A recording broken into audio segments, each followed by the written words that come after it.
The remains of the ship in front of you were once part of a puzzle we cut out of the Lost Coast. The original design of the puzzle was based on the idea of the player and the fisherman cooperating together to solve something. This was the type of puzzle we'd always wanted to attempt in Half-Life 2. Unfortunately, as development on Lost Coast neared the end, and this puzzle still wasn't finished, we decided to cut it. It's always painful to remove work, so we've tried to evolve a process for making those kinds of decisions. For example, with this puzzle we asked ourselves, is this puzzle actually fun? If not, how much work does it need to be fun? Does this puzzle fit within the purpose of Lost Coast? Would our customers appreciate this puzzle being finished more than they would appreciate, say, soldiers rappelling off the cliffside? In the end, it made more sense to put this problem on the shelf with other interesting ideas and come back to it later.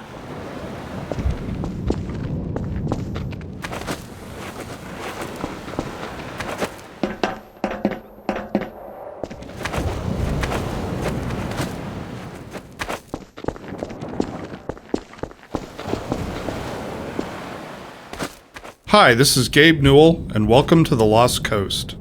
In this tour, we're going to be talking about a new graphics technology we've been developing called High Dynamic Range, or HDR. We'll also be giving you some insight into the design and production challenges we faced during the construction of the Lost Coast.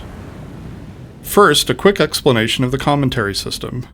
To listen to a commentary node, put your crosshair over the floating commentary symbol and press your Use key. To stop the commentary, put your crosshair over the rotating node and press your Use key again.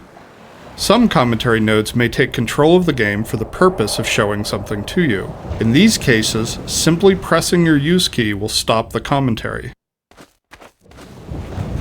With conventional rendering, seen here on the left, if something on the screen is 20% reflective, like the wet sand, then the maximum reflected brightness can only be 20% of the maximum brightness of your monitor. HDR's more accurate simulation of light ensures that the sun's reflection on this wet sand appears as it would in the real world, which could potentially use 100% of the maximum monitor brightness. HDR uses bloom to simulate light that is beyond 100% of a monitor's maximum brightness. When the art team started to think about a location that would demonstrate the power of HDR, a beach was one of the first choices we made.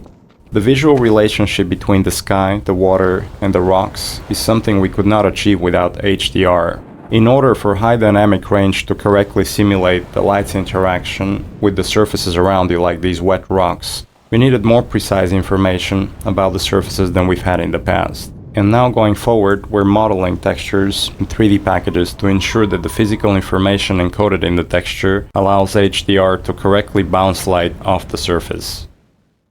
We also designed the colors and values of each surface to ensure they will be correct across all exposure levels.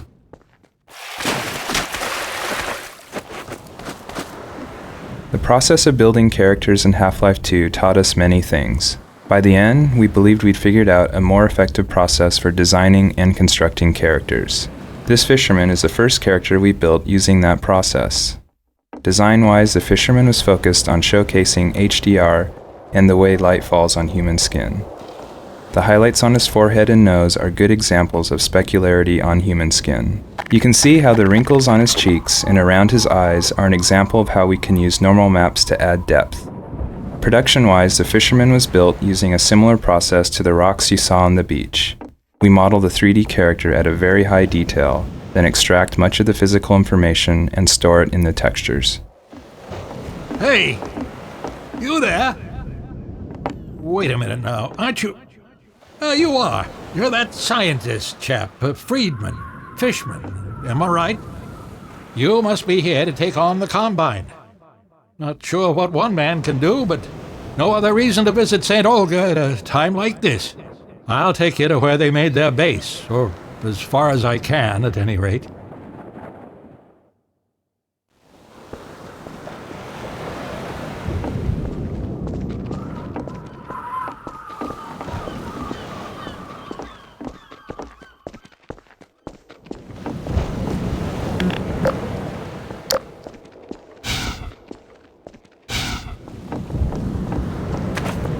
Here, now, let me just unlock this gate for you. Key, right here. There we go. Get along now, laddie.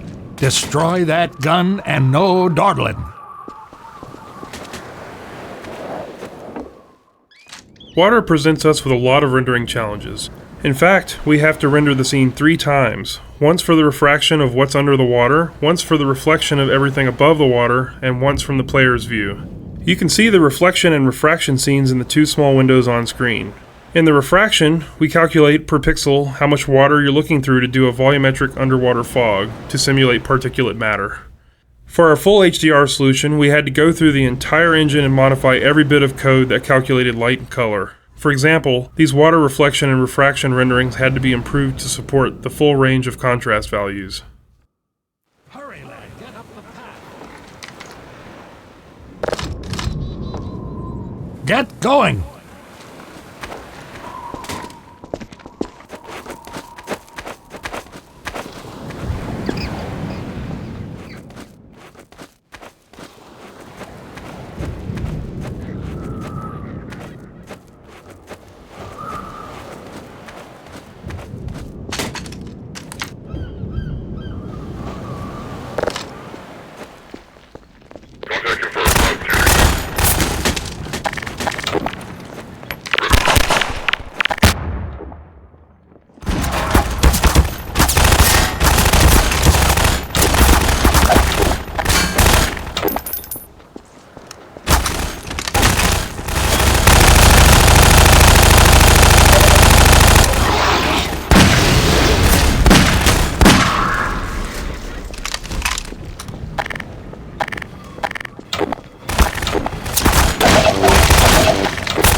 The area you're currently entering is called the Cliffside Arena. We were particularly happy with the vertical cliffside in Half-Life 1 and regretted that we didn't iterate further on that concept in Half-Life 2. Vertical space allows us to force the player to deal with threats from above and below. We find that players focus their view on the direction they're traveling, so by using a cliffside and having the player ascend it, we ensure that the player will look up and be prepared for enemies. If the player's path was to move past the bottom of the cliffside, it would be unlikely he would notice soldiers rappelling down from above. And dying from unknown threats never feels fair and certainly isn't fun.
One of the features of our HDR solution is dynamic tone mapping.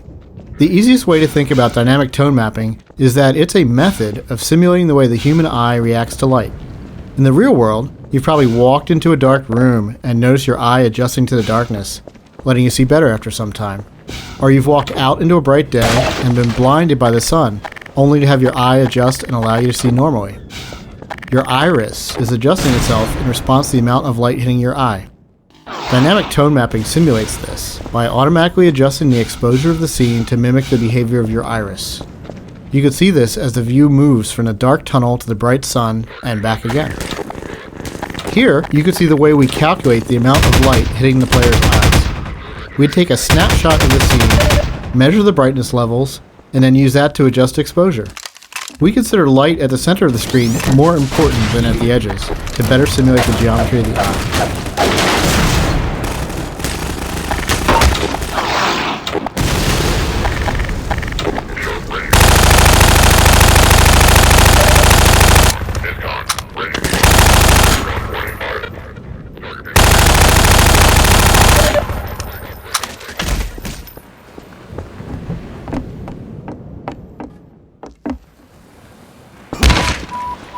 Major fracture detected. Automatic medical systems engaged. Morphine administered. The area you're currently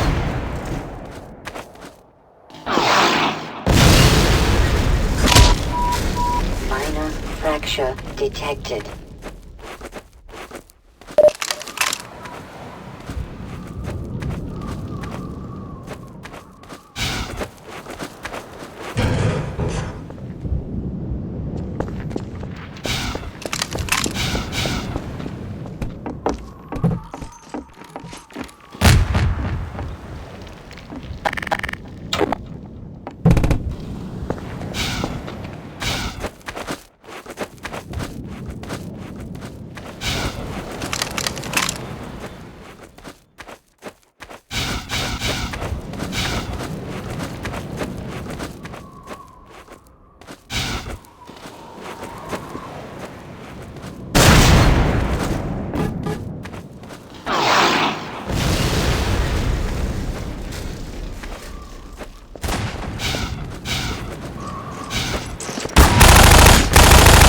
Lost.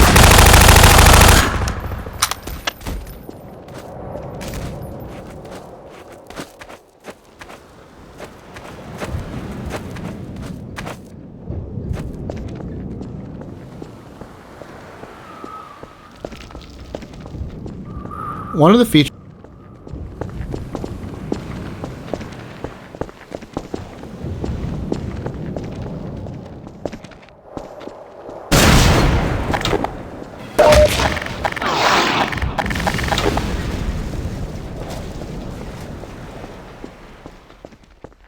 The courtyard in front of you is a space we call an arena. Arenas are built to hold the player for a period of time and usually contain combat or some other challenge. They often have multiple entry points for enemies, along with a gate of some kind to prevent the player moving on until the challenge has been completed. In this case, the arena is free of enemies until the player solves a puzzle and triggers an alarm. This is a method that allows the player to explore the arena and get a sense of its space before being forced to fight in it. It adds a sense of uneasiness to the player, who's expecting to be attacked now that they've reached the goal set for them at the start of the map. The break in the action here is also a crucial part of the level's pacing. It allows the player to recover and explore the world a little after being attacked on the way up the cliffside. The Source engine supports a wide variety of shaders. The refraction shader on the window here requires us to copy the scene to a texture, refract it, and then apply it to the window surface. To fully support HDR, every shader in the engine needed to be updated. So this refraction shader was improved to support the full range of contrast. If you viewed the sun through this window, it would be refracted correctly.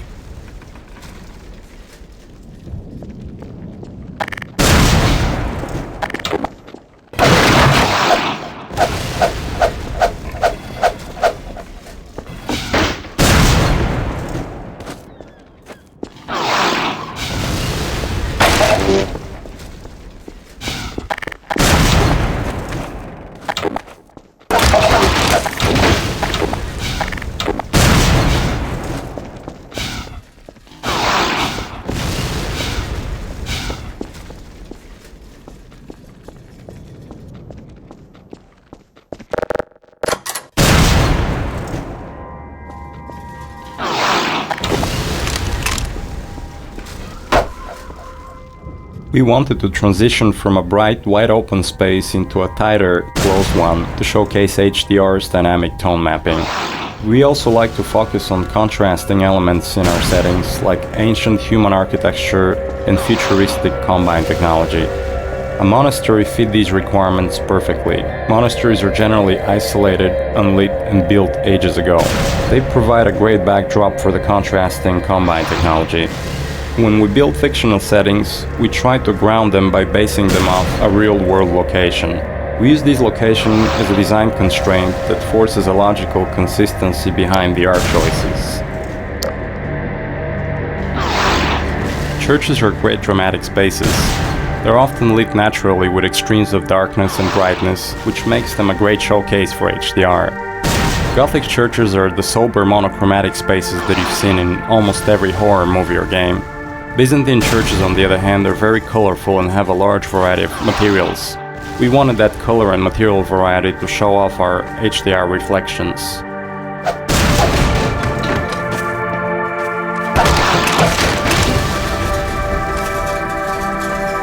Our games are filled with things we call gates, which are essentially just challenges that the player must overcome to drive the experience forward. We used a puzzle here since the player has been through combat and exploration recently. When we design challenges, we try to ensure that the player's goal and the action required by the player are both fun. It's not hard to create interesting goals for the player, like stopping this machine from shelling the nearby village, but the action required by the player to solve the challenge needs to be fun as well. So instead of something menial, such as hitting an off switch, the player gets to use physics to jam the gun's mechanism and cause it to break.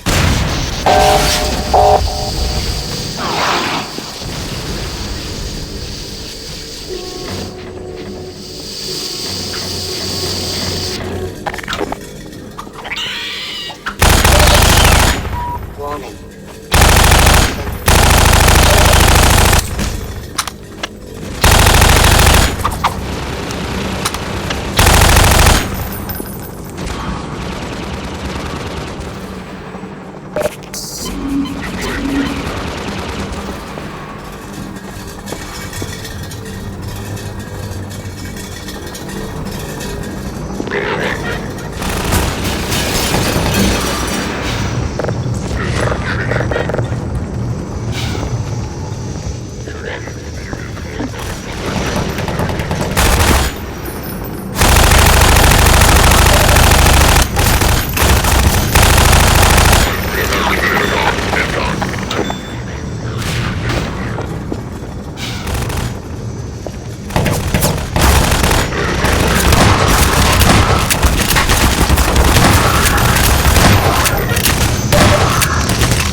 This marks the end of the Lost Coast tour.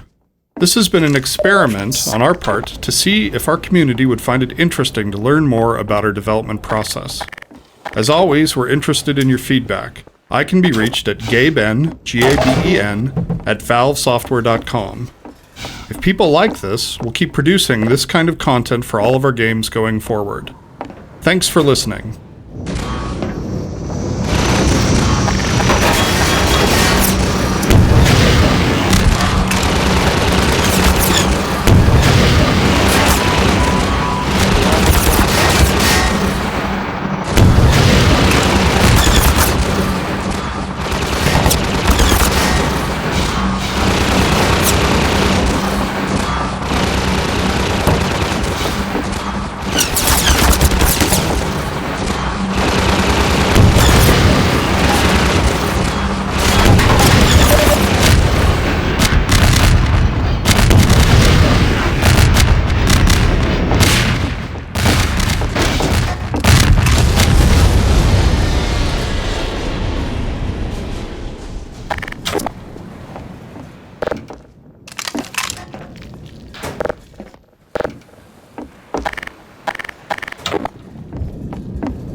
Destroy that gun and no dawdling.